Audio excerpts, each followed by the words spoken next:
Bien le bonjour YouTube, bien le bonjour. Comment ça va la chaîne CSL Catch? Oui, on n'est pas sur la corde à linge, on est sur la chaîne CSL Catch pour un SmackDown recap que je n'avais absolument pas prévu de base sous ce format. Tout simplement contretemps qui fait que ça va être plus simple de rester dans le timing pour vous proposer cette rediffusion ce dimanche, surlendemain, de la diffusion originale de cet épisode de SmackDown qui s'est tenu dans la nuit du vendredi 19 avril 2024 au samedi 20 avril 2024. Nous sommes à 2 semaines de WWE Backlash et nous sommes sold out, Pittsburgh, Pennsylvanie, 15 000 personnes quasiment. Et avant de se lancer pleinement là-dessus, il y aura évidemment des petites nouvelles, pas forcément des plus chouettes parce que 5 catcheurs de WWE ont malheureusement été cutés, licenciés. C'est des choses qui arrivent évidemment, les vases communicants, il y a des catcheurs qui arrivent, qui vont débarquer du main roster, enfin de NXT au main roster, il y a des catcheurs qui vont arriver à NXT, tout simplement, donc ça a un petit peu poussé des gens pour qui, malheureusement, créativement, on nous dira que on n'avait plus rien pour vous. Il y a aussi un autre truc sur lequel je voudrais m'attarder avant de lancer les hostilités, je voudrais vous remercier, pas seulement Twitch, mais surtout YouTube, pour la réception vous avez donné au format long du dernier Raw Recap, qui avait été tourné sur Twitch également. C'était la bagarre entre The Rock et Cody, la fameuse, qui avait terminé le choix. Un excellent épisode de Monday Night Raw. Et vos retours avaient été particulièrement très très appréciés pour ma part. Donc je tenais à vous remercier pour la force, pour ces formats qui de temps en temps pop voilà, sur YouTube et qui quittent un petit peu le format traditionnel. Première chose, les licenciés. Nous y voilà.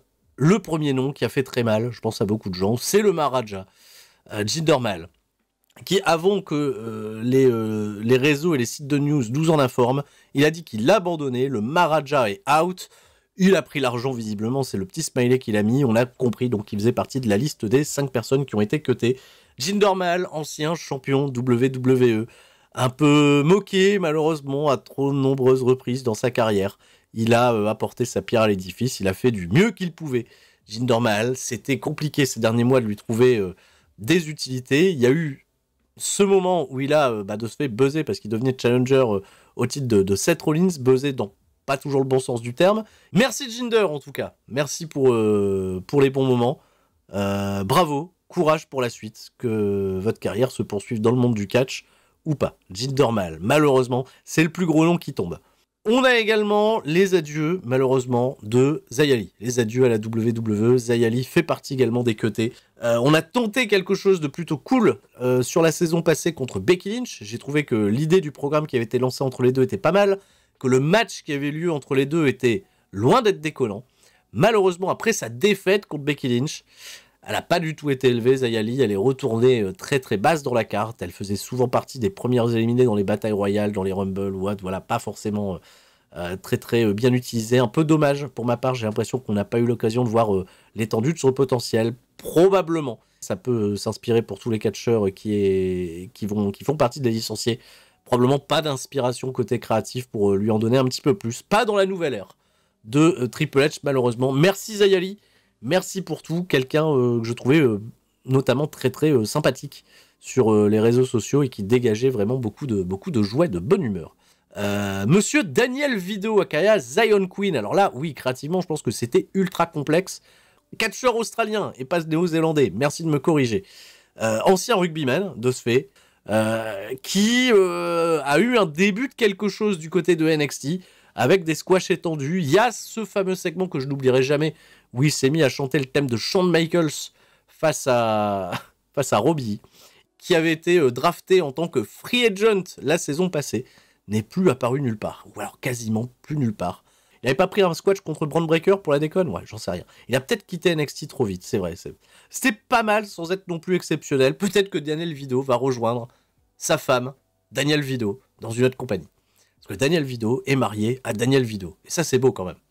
Daniel Vidot, si vous ne le savez pas, l'épouse de Zion Queen est nulle autre que Alec Cameron. Voilà. On va lui souhaiter que le meilleur pour la suite de sa carrière. Et enfin, ils sont tombés un petit peu plus tard que les 3 premiers noms. Jinder Mahal part pas seul, il part également accompagné de Sangha et de Virman. Ah, sale temps pour les Indiens, malheureusement, du côté de WWE. Virman, on a beaucoup rigolé avec les vignettes où il finissait par jamais arriver. On a beaucoup rigolé avec les montages de la communauté indienne sur Virman. Il y a un truc qui m'inspire un petit peu dans ce licenciement, c'est que Virman et Sangha ont été très très appréciés du côté de l'Inde. Si les deux là ils décident, comme l'a fait à l'époque le Great Khali, de faire décoller le marché du catch en Inde, ils ont peut-être d'énormes affaires à faire là-bas. Une vidéo YouTube en Inde sur Virman, évidemment que ça concerne l'Inde, c'est des millions et des millions et des millions de vues. C'est des indices qui sont très très forts. On va leur souhaiter le plus fort. Eh, ils ont Virman, bien ouais. Bon bah on va plus le voir Virman. Je trouve ça un peu dommage parce que je trouvais qu'athlétiquement il avait quelque chose de cool. Sangha j'étais un peu moins fan, mais Virman malheureusement peut-être encore une fois pas inspirant pour les créatifs actuels de la nouvelle ère de Triple H. Il n'y a pas de Drew Gulak dans la liste. Il faut savoir que Drew Gulak a été écarté de tous les plans. Actuellement du côté de WWE, il a quitté son clan du côté de NXT. Ils ont même laissé sous-entendre qu'il a quitté son clan par la force du côté de NXT. Apparemment les amis de monsieur Tony D'Angelo se seraient occupés de lui. C'est très certainement lié à ce qui s'est passé avec l'affaire Ronda Rousey, les déclarations sur lui, mais Drew Gulak ne fait pas partie des cuts, et on en attendra un petit peu plus à ce sujet. Est-ce que cette vague est terminée? Est-ce qu'elle va se poursuivre? On le découvrira. Allez, on est parti, épisode de SmackDown qui va s'ouvrir avec un match qui était particulièrement attendu pour le coup, c'est le fameux combat qualificatif pour Backlash. Et oui, pour Backlash à Lyon en France. Et les Knights, yeah, va faire face dans un instant à AJ Styles, revanche du combat de WrestleMania 40 qui avait remporté LA Knight. AJ Styles et LA Knight ont tous les gagné un 3-way pour se qualifier, ils nous ont rappelé un petit peu tout ça. Le match est, j'ai trouvé un poil moins bien que ce qu'ils avaient fait du côté de WrestleMania. On est resté un petit peu plus dans des choses assez simples, mais l'animosité entre les deux se ressent très très bien. Il y a quand même une bonne chimie, ça c'est indéniable. Les réactions pour LA Knight sont toujours aussi folles. On part rapidement à l'extérieur du ring pour aller cogner la tête de AJ Styles sur la table des commentateurs. Trademark de LA Knight qui prend le temps au passage de saluer les commentateurs. J'ai trouvé ça plutôt stylax. Toujours très à l'aise dans son art, LA Knight. Le match se poursuit. Il va y avoir dans le Money Time notre bon AJ Styles qui va rater un phénoménal forearm. Ça va donner un bon coup de boost à AJ Styles, à LA Knight pour aller balancer tous ses trademarks. Mais le BFT va être contré. AJ Styles va partir à l'extérieur des cordes pour aller armer son phénoménal forearm. Knight va le suivre et très discrètement, la petite fourchette dans les yeux, le petit bouffe de salopard qui va faire la grosse diff. Puisque après cette fourchette dans les yeux qui a été précédée d'ailleurs d'une guillotine, AJ Styles va porter le phénoménal forearm et remporter la victoire 1-2-3, on n'en parle plus. AJ Styles est donc le challenger au titre de Cody Rhodes pour Backlash à Lyon. Voilà, vous connaissez potentiellement le main event du show Backlash à Lyon le 4 mai prochain. Cody Rhodes et AJ Styles, très belle affiche sur le papier, pas mal de trucs à régler. Deux anciens, même si pour Cody Rhodes c'est un peu particulier, deux anciens leaders du Bullet Club. Je sais pas. Là, il y a un gros côté Bullet Club représente, et bah le Bullet Club sera dans le main event de ce fait du premier show de catch à Lyon, bah c'est pas si mal. Ok, on nous remonte ce qui s'est passé avec Jimmy Uso et Solo Sikoa la semaine dernière. Solo Sikoa qui a éjecté de ce qui semble rester de la Bloodline son frère Jimmy. On l'a blessé, donc on l'a kayfabe un peu supprimé des histoires pour pas mal de semaines, je pense, parce qu'il s'est quand même fait péter la nuque avec une chaise et tout. Et l'assaut de Tama Tonga qui a rejoint de ce fait Solo Sikoa dans son combat était pas des moindres. Paul Heyman est choqué de cette association et suit un petit peu Solo Sikoa, essaye de le conseiller, essaye d'être le wise man comme il l'a été pour Roman Reigns. Mais Solo Sikoa, bah, c'est un nouvel homme. Hein. C'est un nouvel homme, il prend les devants, il agit au nom d'un chef tribal qui n'a pas l'air d'être le même que celui de Paul Heyman. Et ce soir, il débarque, SUV, bim, costard, la petite chaîne. S'il avait un col roulé, on aurait pu penser à The Rock directement, mais nouveau look de ce fait, en quelque sorte, pour Solo Sikoa, beaucoup plus sérieux, beaucoup plus mafieux. Paul Heyman s'en méfie. Tama Tonga a été introduit par Solo Sikoa comme son MFT. Sur Internet, de ce que j'ai cru comprendre, le MFT pourrait s'apparenter à l'abréviation de My Family Tree, mon arbre généalogique. Lui aussi construit sa propre histoire. Alors, attention, encore une fois, je le dis, Tama Tonga, il n'est pas parenté directement avec la famille samoane. Il est tongien pour sa part, mais si vous fouillez un petit peu, c'est le fils du légendaire, fils adoptif, du légendaire Haku, qui a fait par le passé équipe avec Rikishi. On peut un petit peu relier les choses. Tama Tonga, quoi qu'il en soit, pour le moment, est présenté plutôt très très menaçant, très très fort. Il effraie pas mal Paul Heyman. Tamatonga qui a été ce super babyface sur sa fin de run du côté de New Japan. On va le redécouvrir en heel dans un rôle, j'ai l'impression, beaucoup plus sérieux. Je n'en démords pas, je pense que c'est un excellent ajout pour WWE, surtout vu son incroyable step-up du côté de New Japan sur les dernières années où il y était, alors que pourtant il nous a bien fait chier pendant certaines Jawin Climax pendant pas mal d'années avant ça. Toujours autant de menaces de la part de Solo Sikoa qui prend un petit peu les choses désormais à son compte, et Paul Heyman derrière, j'ai l'impression qu'il pisse dans un violon à chaque fois qu'il essaye de lui dire quoi que ce soit. On retrouve dans le ring le general manager Nick Aldis, qui a été présenté par Paul Roma. Paul Roma? Non, pas Paul Roma. Mike Roma. Paul Roma, imagine, les Young Stallions. Hey, Paul Roma, on est parti. On va retrouver dans le ring Paul Roma qui va annoncer Nick Aldis, et Nick Aldis qui va annoncer Triple H. Voilà, on va pas... C'est exactement la même carreau. Paul Lévesque fait son arrivée, évidemment, applaudi par le public. Il est là, vous savez pourquoi? C'est pour remettre les nouvelles ceintures qui vont, elles également, être changées du côté de SmackDown. Mais pendant l'entrée de Paul Heyman... Ah, le site de Pluton. Ah merde, le Nightbird. Qu'est-ce qui se passe? Ah, un QR code. Il a été cliqué sur le QR code. Bien sûr, le petit ARG, on est parti en mode Bodalas. Qu'est-ce qui se passe? Ah, l'oncle Audi, suite des QR codes, comme à Monday Nitro, on a notre petit ARG qui reprend pour nous hyper. L'arrivée, on l'espère tous, de Bo Dallas, de l'oncle Audi, de quelque chose de mystérieux, de l'héritage de la legacy de Bray Wyatt, qui pourrait donc revivre à la WWE. Là, on a les deux pieds dedans. Il n'y a plus le même mystère que les premiers ARG pour annoncer le retour de Bray Wyatt à l'époque. Là, on sait tous de quoi ça parle. Il y a moins ce côté effrayant, je trouve, mais l'ARG est pas pour autant inintéressant. Alors, j'ai scanné le QR code. Qu'est-ce qu'on trouvait en scannant le QR code? On arrive sur un site internet. Le site www.com, il y a une terminaison, on va en parler tout à l'heure, et on a cette image qui représente une masse noire. Vous pouvez y voir ce que vous voulez. Cette masse noire un peu étrange, devant, en contre-jour, devant un ciel et des nuages. Ciel, nuages, peut-être Firefly Funhouse, bref. Donc là, on est parti. Là, c'est les modes les théories, tout ça.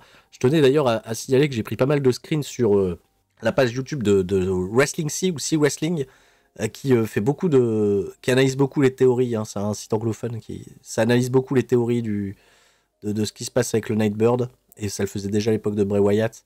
Pas mal de choses assez intéressantes, donc je vais plutôt me baser là-dessus. Moi, je suis nul en ARG, je vous le dis cash. Ça me fascine de mon côté, mais j'aime bien aller voir les gens qui se cassent la tête et qui cherchent des explications. J'essaye un petit peu de vous donner mon avis là-dessus. Très intéressant. La terminaison de cette page www.com, c'est YSNSY51S. Je vais mettre ça de côté. Je vais ressortir ça à la fin parce que il y a des théories autour des URL qui commencent à être plutôt intéressantes et qui se recollent. Donc, je vais voir un petit peu plus tard. Si on zoome sur cette image, on a une petite inscription à la tête de ce que vous avez pu définir comme peut-être une femme dans l'ombre ou un visage ou un corbeau, j'ai eu dans le chat, bref, on n'a pas vraiment compris ce que c'était. Il est écrit « I am nobody ». C'est un peu étonnant parce que l'oncle Audi, si c'est bien lui, utilise la phrase « Je suis tout le monde ». I'm all of us. Et là, ce serait « I am nobody ». Est-ce qu'il y a, de ce fait, pas qu'un seul clan qui arrive avec Bo Dallas, mais peut-être un contre-clan, j'en sais rien. Très étrange. Cette fois-ci, c'est I am nobody. Bien. Et ce I am nobody, sur l'image, c'était cliquable. Il y avait un autre lien sur lequel on pouvait cliquer. On va faire comme si on avait cliqué. On arrive sur, comme à Raw, une page avec une image. Là, on est toujours sur une représentation de l'allégorie de la cave de Platon. Et en dessous, il y avait une vidéo. Sur l'image, très intéressant. L'URL de l'image a pour nom Liberandum, qui est une terminaison latine qui voudrait dire on libère un petit peu, on libère ceux à qui on a menti pendant des années, j'en sais rien. Il y a là, les experts latins, là, vous pourrez prendre le relais là-dessus. N'hésitez pas, les commentaires, le chat. C'est un projet où il faut qu'on travaille tous ensemble. On tire tous dans le même but. Là, j'ai pas de ref. L'URL de ce truc-là, c'est sol_Rutilo. Si vous avez tapé sol_Rutilo sur internet, on trouve des images de pierres précieuses, de soleil. Il y a même une image qui est considérée comme un emblème français dans la culture celte. Bref, c'est très étrange. Mais par contre, l'image chez l'illustration, quoi qu'il en soit, encore une fois de la caverne de de l'allégorie de la caverne de Platon. L'image même originale qui aurait servi à ça, ce serait celle-ci, qui a été là aussi trouvée sur internet, débunkée, tout ça. On a juste remplacé voilà, les représentations d'animaux par les fameux Nightbird, hein, qui semble être l'équivalent cette fois-ci du fameux lapin de Bray Wyatt. Le Nightbird, apparemment, c'est l'oiseau de Bodalas. Et en dessous, on a une vidéo. Et sur cette vidéo, comme d'habitude, des glitches, des images et des mots. I set them free, je les ai libérés. Out of the Miracle, ça, je sais pas ce que c'est. Là, mon anglais de Miracle, je ne sais pas ce que c'est. Donc, n'hésitez pas dans le chat à me donner plus d'infos. Des fois, on sait pas tout. J'ai même pas été me renseigner plus que ça. Open their eyes, je leur ai ouvert les yeux. Et pendant que vous ne faites rien, on se pose plein de questions. C'est la terre glaise, c'est ça? La clay, c'est l'argile. Terre glaise, de la boue. Ok, c'est ça que ça veut dire? Je les ai libérés de la boue. Très bien. C'est peut-être le cas de Chougandé hein, qui arrive et qui, avec justement la Mansour et Mace, hein, on ne sait pas. Hein. On a eu des coordonnées. Alors les coordonnées, très mystérieux. Souvenez-vous à l'époque de Bray Wyatt, les coordonnées, on arrivait sur des lapins géants pris de... C'était un peu plus parlant. Mais là, cette fois-ci, on a, sur ces coordonnées, une caverne loin protégée par un grillage et on se trouve au milieu de nulle part en Slovaquie. J'ai pas été chercher plus loin, il y a peut-être d'autres rêves qui m'ont échappé. C'est une cave, pas en Slovaquie, en Slovénie. En Slovénie. Merci de me préciser sur le chat. Je sais qu'il y a pas mal de trucs qui sont utilisés, enfin peut-être une phrase qui a peut-être été utilisée par Matardi également, c'est vrai que pourquoi pas, il y a peut-être quelque chose avec ça. Souvenez-vous les coordonnées de Corbin aux États-Unis, mais Corbin qui était donc la maison où se situait la maison de disques qui distribuait justement Jefferson Airplane, White Rabbit. Donc il y a des écrans de fumée des fois dans les trucs et tout, c'est toujours assez intéressant. Donc Slovénie, on sait pas, c'est Tadej Pogačar, l'oncle Audi, hein, incroyable. On a eu une image encore une fois cryptique d'une silhouette seule au fond justement d'une cave. Est-ce que c'est la même cave? J'en sais rien. On a eu cette image du Nightbird devant une lune, très intéressant, c'est joli, symbolique, belle. Et peut-être le plus intéressant, cet œil, voilà, apparemment tu vois un homme en train de faire réaliser à la personne à qui il parle d'ouvrir les yeux, de réaliser la chose. Encore une fois, l'allégorie de la caverne de Platon, tout ça, plutôt pas mal. Des belles images, dirons-nous, sur lesquelles on peut se poser des questions, et c'est ça qui est beau dans les ARG.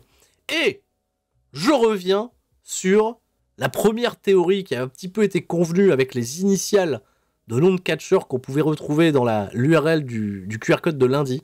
Eh ben, figurez-vous que cette semaine, si U c'était l'initiale de l'oncle Audi, que le E c'était Eric Rowan, le D Dexter Lumis, N Nikki Cross, J Joe Gessis, un Quin pour faire le 6 de la Wyatt Six et A Alexa Bliss. Et bien cette semaine, dans un ordre différent, ce sont les dernières lettres des noms de chacun. C'est les dernières. Le Y, dernière lettre du nom de l'oncle Audi. Le S, dernière lettre du nom de Nikki Cross. Le N, dernière lettre du nom d'Eric Rowan. Le S, dernière lettre de Dexter Lumis. Et le Y, dernière lettre de Joe Gessi ou de l'oncle Audi, je sais plus dans quel sens j'ai été. Bref. Et le S, dernière lettre d'Alexa Bliss. J'aime bien cette théorie. Étrange, hein, mais j'aime bien cette théorie. J'en sais rien. Peut-être. Alors peut-être. J'aime bien les ARG. C'est pas de moi, encore une fois. Ah, peut-être que le 51, peut-être qu'on se plante, hein, le 51 c'est le pastis et on n'en sait rien, quoi. Et on sait pas, quoi. Peut-être que c'est autre chose. Le 51, c'est 5-1, ça fait 6. La Wyatt Six, c'est ce à quoi référencer Bray Wyatt pour faire son clan de 6 catcheurs. Et si c'était ces 6-là, la fameuse Wyatt Six. Joe Gessi, il a plus rien à foutre à NXT, il a tout raconté là-bas, quoi. Donc Claudie, Eric Rowan, Dexter Lumis, pourquoi pas. Dexter Lumis, oubliez pas, hein, on va vous oublier, etc. Dexter Lumis, on l'a oublié depuis Nikki Cross, pareil. Alexa Bliss, ce serait bien quand même. Voilà. Et là, au moment où j'en parle, il est 20h51. C'est incroyable. Tout est lié. Merci, l'oncle Claudie. Merci pour ce petit ARG. Eh ben, on va s'installer paisiblement. On va attendre le prochain épisode de Monde Électro pour voir les prochaines choses qui vont se raconter. Voilà. Ça va? C'est pas mal? On verra bien. C'est peut-être un clan de pastis. On n'en sait rien. Ah, mais c'est vrai, le show se poursuit. Nick Aldis, bah, il va se serrer la main de Triple H. Comment ça va, poteau? Tout va très bien. Ok, il y a des ceintures. On va les présenter.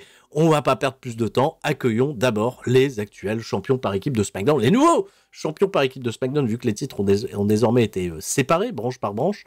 Messieurs Austin Theory et Grayson Waller qui vont se montrer plutôt insolents lorsqu'on va leur révéler leur nouvelle ceinture. Alors là, le design des ceintures, heureusement, il n'y a pas de pizza cette fois-ci. On est revenu au design traditionnel des championnats par équipe. comme ils étaient représentés dans les années 90, début des années 2000. La forme est très similaire à ce qui a déjà existé par le passé. Ça s'appelle désormais uniquement le WWE Tag Team Championship, quand les ceintures de Monday Night Raw sont, elles, les World Tag Team Championship.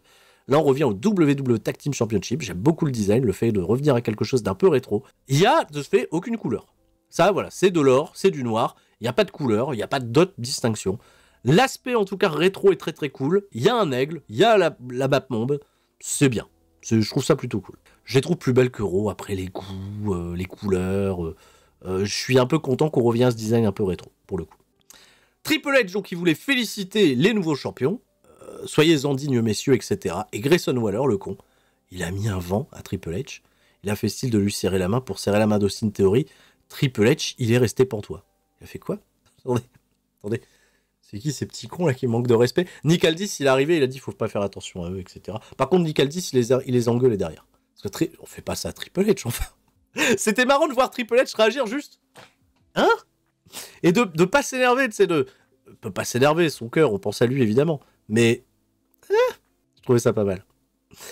Donc Nick Aldis, il a été les engueuler, il a été les trouver, les deux zouaves, il leur a dit bon, on manque pas de respect à Triple H, enfin, qu'est-ce qui vous arrive là vous avez pris la confiance là, c'est pas permis de faire ça. Non, monsieur, y a pas de souci. De toute façon, qu'est-ce qui se passe? Eh ben, il y a un four-way tout de suite derrière. Il y a un four-way pour déterminer des aspirants numéro 1 à ces championnats par équipe. On ne sait pas pour quand d'ailleurs, je sais pas, ça a été précisé, peut-être la semaine prochaine, j'en sais rien, pendant la draft. On verra bien. Des aspirants numéro 1, on est parti à la pub, retour de pub, les équipes faisaient leur rentrée et on a retrouvé Naomi. Parce que Naomi, ce soir, dans le main event, Naomi est la challenger de Bayley pour le championnat WWE féminin. Voilà. Naomi, même si elle est pote avec Bayley, il va pas falloir la prendre à la légère. Ça fait plus de 2 ans qu'elle n'a pas concouru pour un titre. Elle va tout donner, même si Bayley c'est sa pote. C'est de la compétition, c'est un bon discours un peu babyface, un peu conquérant.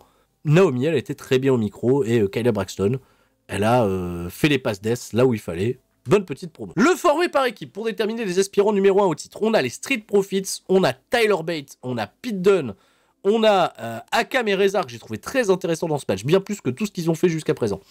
Et Angel Garza et Humberto Carrillo, Angel Garza, il est là. Dans un combat qui va durer 17 minutes 14, on leur a donné du temps, il y a des excellents spots dans ce match. Je trouvais que tout le monde a eu l'occasion de briller, il y a aussi un gros coup d'os que j'ai à donner à les respects des hommes légaux, à chaque fois. Putain, là, il fallait suivre, et à chaque fois, ils ont toujours trouvé les bonnes parades pour s'assurer que les deux personnes à la fin, pour prendre le pile final, malgré tout le bordel et tous les spots un petit peu foufou qu'il y a eu dans ce match, pour que tout colle parfaitement. Comme je l'ai dit, belle perf, j'ai trouvé des Authors of Pain, qui ont été vraiment les deux hommes à craindre pendant ce match, et qui ont fait des sacrés tours de force pendant le combat. Dès qu'ils étaient là, ça rigolait pas. Ça a donné un chouette moment à Tyler Bate, notamment, qui a réussi à en porter un sur les épaules grâce à l'aide des autres. Il était parti pour tourner, ça s'est fait arrêter par les autres heels du match, à savoir Angel Garza et Humberto Carrillo. C'est vrai que c'était bien en termes d'équilibre. Tu avais deux équipes heels avec des registres totalement différents. Les Street Profits de New Catch Republic, qui sont dans des registres un petit peu plus flashy, un peu plus similaires. Des tours infernales en pagaille. Et à la fin du match, Montez Ford, il va réussir son splash pour empêcher Angel Garza de battre Tyler Bate. Et porter le finish en équipe aux côtés d'Angelo Dawkins, les nouveaux aspirants numéro 1 ne sont nul autre que les Street Profits. Austin Theory et Grayson Waller ont assisté à cette victoire depuis la table des commentateurs. On s'est un petit peu défié à la fin. Je ne sais pas pour quand aura lieu le match. Si ça a été dit, je l'ai peut-être loupé. C'est peut-être pour la semaine prochaine, j'en sais rien, j'ai pas revu le visuel. Je pense pas qu'on aura de championnat par équipe défendu du côté de Backlash à Lyon. Bayley, qui répond au micro de Byron Saxton. Et Byron Saxton, je sais pas si ça a été annoncé sur les réseaux sociaux ou quoi, mais 2 semaines de suite, Byron, il est du côté de SmackDown. Donc peut-être qu'il est devenu intervieweur du côté de SmackDown, au côté de Kayla Braxton. J'en sais rien. Il est là. Bayley, pas de problème, fier de faire sa première défense contre sa pote Naomi. Merci pour les coups de main, les services rendus contre Damage Control, etc. Maintenant, on va défendre ce titre partout où on peut, et elle veut être cette championne babyface courageuse qui n'a pas peur de la compétition. On tranche totalement avec ce qui va suivre derrière. Paul Heyman, qui essaye toujours de raisonner solo Sikoa, qui prend un petit peu les devants, introduit un nouveau mec, etc. Enfin, on sent que Paul Heyman, il a un solo Sikoa qui est un peu hors de contrôle, il le suit backstage, il se pose dans la gorilla position, et encore une fois, solo Sikoa, il dit Tamatonga, mon MFT, etc. Putain, le méchant, il s'habille toujours en noir, évidemment. Mais il effraie énormément Paul Heyman. Ce qu'il faut vraiment retenir, c'est qu'il y a ce rapport de force qui est très très intéressant avec un Solo Sikoa qui effraie beaucoup Paul Heyman et Paul Heyman qui tente un petit peu de le raisonner, de pas laisser trop échapper les choses. Parce qu'on aurait fait à qui? Au chef tribal, bien sûr. Donc on va au ring.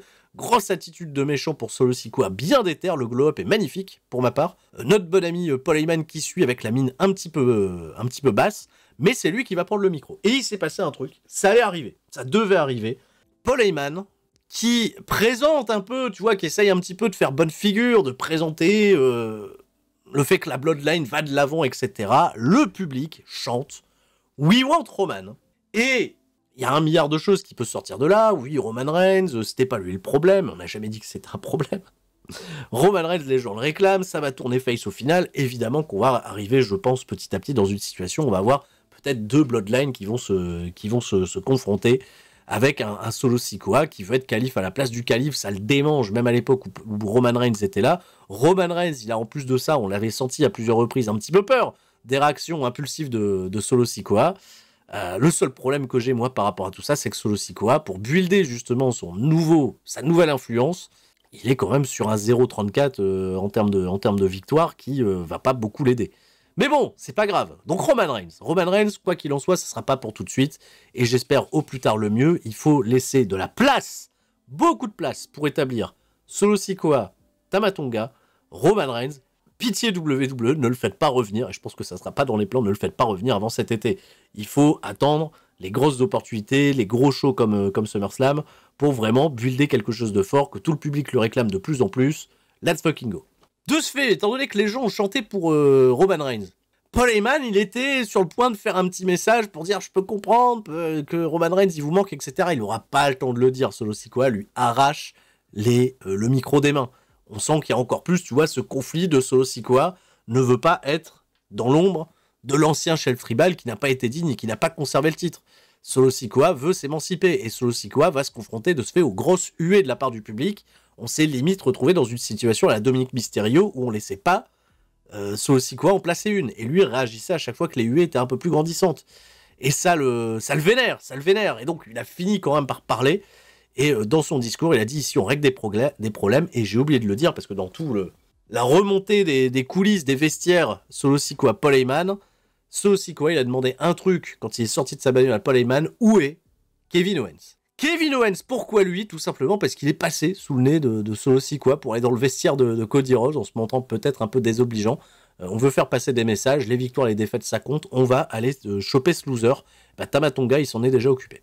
Tama Tonga, backstage, il a été chopé Kevin Owens. Il est en train de le ramener au ring. Tous les dissidents comme ça au règne du nouveau chef tribal seront punis. Il y a des arbitres, des officiels qui sont venus les séparer, qui sont venus voir Kevin Owens. Kevin Owens, ça va, ils l'ont pas juste laissé prendre des coups sans rien dire derrière. Il va tenter de se venger, il va venir au ring, il va venir en bagarre avec Tama Tonga. Il faut encore une fois les séparer. Et Kevin Owens, il s'est pas juste fait casser la gueule pour rigoler. Il était la gueule en sang, c'était violent. On a utilisé l'artifice du sang pour quelque chose de plus violent, de plus brutal. Je pense qu'on aura de plus en plus de sang à l'avenir du côté de WWE pour marquer vraiment les esprits. Si c'est utilisé avec la bonne fréquence à des moments clés, ça peut être très très pertinent, bien sûr. Nick Aldis a mis fin à un massacre qui allait se produire et peut-être s'amplifier. Solo Sikoa, Tama Tonga, dans l'œil de ce fait de l'autorité, arrêtez de faire les cons, quoi. Et ça va pas s'arrêter là, parce que les deux mecs ont l'air intenables. Tama Tonga est super dans ce rôle-là, Solo Sikoa est cruel. On va lever le doigt avec un Paul Heyman qui a l'air plus désolé qu'autre chose. Par contre, c'est Paul Heyman qu'on vient après réprimander. On est parti à la pub, au retour de pub, incroyable. On retrouve Nick Aldis qui chope Paul Heyman par le bras, comme un gamin qui avait fait une connerie. Viens ici, toi. Viens là. J'aurais adoré qu'ils terminent l'épisode de SmackDown là-dessus. Ils vont pas terminer là-dessus. J'aurais adoré que ça se finisse là-dessus. Choper Paul Heyman au bras. Viens ici, toi. Calme tes mecs. Pourquoi? Qu'est-ce qui se passe? Il lui fait la morale. Parce que on comprend que Kevin Owens s'est fait choper en bagnole par Tama Tonga. Qui s'est fait rentrer dedans, qu'on lui a rien laissé. C'est parti d'un carambolage parking. Genre pris pour cible, quoi. Le Kevin Owens pris pour cible. Foncé dedans en bagnole, etc. L'autre, il est en train de lui dire faut que ça cesse, frère. Tu vas pas commencer à casser du matériel et tout. Oh, tu vas les tenir les deux là, Solo Sikoa et Tama Tonga. Et Paul Heyman, il dit merde, putain, on est pas bien. En fait. Ah, ils font pas de constat. Eux, ils font pas de constat. Il n'y a pas eu de constat. Là, les boutiques d'assurance pour les bagnoles de location, là, ça va être compliqué. Hein. Oh là là. Et Nick Aldis, c'est très très bien là-dessus. Parce que bah, c'est pas un. Comment dire, c'est pas une figure d'autorité heel. C'est une figure d'autorité, point. C'est incroyable quand même. Adam Pearce et Nick Aldis, peut-être les meilleures figures d'autorité qu'il y a jamais eu à la WWE. On essaye de prendre des décisions justes, ça reste des humains. Et il n'y a pas un general manager heel, laisse passer un petit peu des trucs, il dit on fait ça pour les audiences, etc. Les mecs se font dépasser parce qu'ils doivent gérer quand même une classe de cancre, quoi.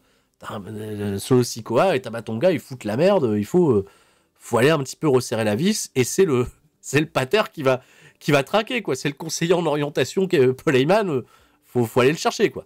Très très cool, très très cool. Derrière, il y a un match qui m'a absolument pas passionné, et je pense qu'il n'a pas passionné beaucoup de gens. Santos Escobar contre Carlito, une fois de plus. Une fois de plus. Il y a Rey Mysterio, il est venu accompagner sur la rampe et il s'est barré, en fait. Ça. Ok. Carlito, il est venu au ring avec Zelina Vega. Santos Escobar va venir au ring avec Elektra Lopez. Le match va durer 7 minutes 34, j'ai rien retenu, à part la fin.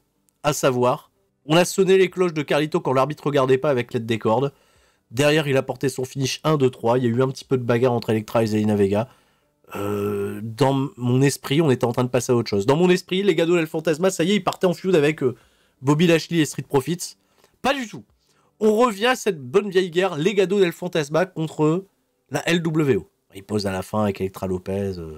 À la limite, faites Elektra Lopez contre Colt Zelina et donnez-leur 7 minutes. Les pauvres, elles ont eu juste avant WrestleMania, elles ont eu 2 minutes. Donnez-leur un peu plus.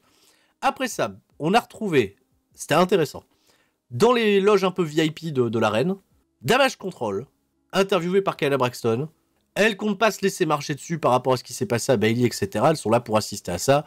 Dakota Kai, elle parle au nom de toutes les japonaises. Et elles vont être interrompues par la musique de Jade Cargill, qui vient pas au ring, figurez-vous. Bah, elle vient, elle aussi, accompagnée de Bianca Belair en loge VIP, pour un petit peu narguer, notamment les championnes par équipe. Là, peut-être que Backlash à Lyon, il peut y avoir du Jade Cargill Bianca Belair contre Asuka et Kairi Sane. À voir en tout cas. Mais elles prennent en chasse donc de ce fait les championnes par équipe. J'ai oublié de le dire, mais dans mes spéculations Backlash, ce serait pas si mal d'avoir Solo Sikoa et Tamatonga en équipe contre Kevin Owens et pourquoi pas Randy Orton. Ça pourrait être un bon match de tag ça pour Backlash. Je sais pas, j'ai envie de mettre une petite pièce dessus, on va voir comment les choses évoluent. Mais ce serait bien que ça se règle aussi en pay-per-view, cette affaire. Et match tag, en plus de ça, on peut protéger un petit peu Randy Orton, on peut mettre le pin sur Kevin Owens, on peut avoir un Tamatonga et un Solo Sikoa qui reste très grand, pas mal, qui reste très fort. Et on est parti pour le main event. Bayley contre Naomi. Bravo WWE d'avoir donné le main event au match de championnat féminin, parce que, bah ouais, Bayley contre Naomi, même si c'était face contre face, bah, c'était un très bon match. J'arrive dans un instant, parce qu'avant ça, on a eu notre bon ami... Cody Rhodes, qui depuis la tournée qui est à l'heure actuelle en Angleterre, il a pris la parole en disant félicitations à AJ Styles, on va régler nos comptes, tout va être très bien. La semaine prochaine, il y a signature de contrat entre les deux pendant la draft. Pour Backlash France. Est-ce que vous vous rendez compte quand même de ce qu'on est en train de regarder? Pour Backlash France! C'est l'histoire, hein? Ça fait l'histoire, hein? Backlash France, à chaque fois que je le vois, c'est trop bien. Ouais, le vent dans les cheveux d'AJ Styles, c'est joli et tout. Ils vont signer le contrat. La semaine prochaine, on le rappelle, SmackDown, la draft commence. J'ai très hâte. La draft qui va concerner NXT. Hein. On a mis les couleurs, la petite couleur jaune de NXT, c'est dans le fond aussi. J'ai hâte de tout voir bouger, tu vois.